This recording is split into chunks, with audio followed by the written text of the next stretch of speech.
الله أكبر الله أكبر الله أكبر الله أكبر.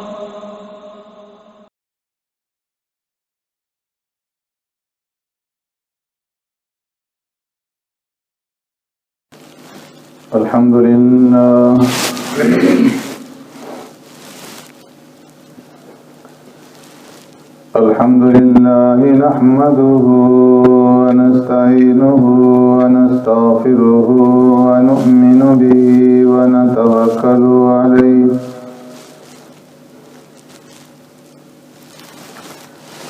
ونعوذ بالله من شرور أنفسنا ومن سيئات أعمالنا. من يهده الله فلا مضل له ومن يضلله فلا هادي له. ونشهد أن لا إله إلا الله وحده لا شريك له. ونشهد أن سيدنا ونبينا ومولانا محمدا عبده ورسوله أرسله الله إلى كافة للناس بشيرا ونذيرا وداعيا إلى الله بإذنه وسراجا منيرا. أما بعد فقد قال الله تبارك وتعالى في القرآن المجيد والفرقان الحميد. فأعوذ بالله من الشيطان الرجيم. بسم الله الرحمن الرحيم.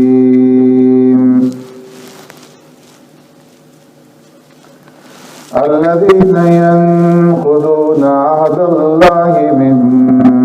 بعد ميثاقه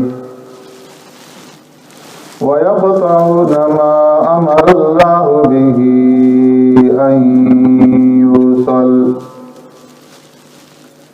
ويفسدون في الأرض أولئك هم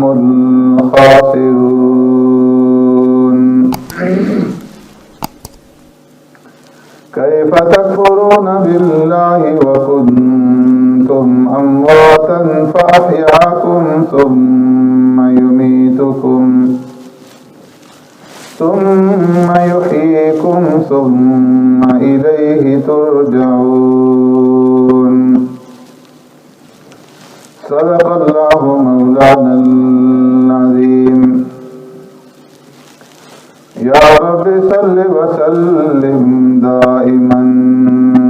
أبدا على حبيبك خير الخلق كلهم. والحبيب الذي ترجى شفاعته لكل هول من الأهوال مقتحم.